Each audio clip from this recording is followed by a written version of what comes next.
தமிழக சட்டமன்ற தேர்தல் முடிவுகள் மாநில அரசியலில் பெரும் பரபரப்பை ஏற்படுத்தி இருக்கிறது.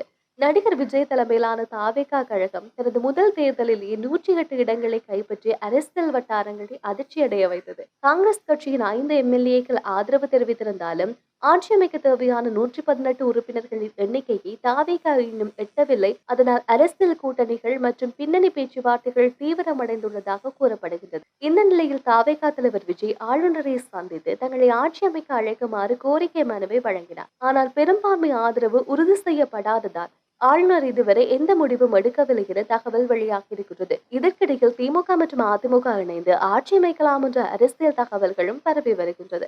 இந்த அரசியல் பரபரப்பிற்கு நடுவில் நடிகர் சிபி சத்யராஜ் பதிவு சமூக வலைதளத்தினுடைய கவனத்தை ஈர்த்திருக்கிறது. தமிழக மக்கள் தங்களுக்கு வேண்டிய தலைவரை தேர்ந்தெடுத்து விட்டார்கள், மக்களின் தீர்ப்பு மதிக்கப்பட வேண்டும் என்ற அவரது கருத்து பலராலும் வரவேற்கப்பட்டு வருகின்றது. ரசிகர்களும் அரசியல் ஆதரவாளர்களும் அவரது கருத்துக்கு ஆதரவு தெரிவித்து வருகின்றார்கள்.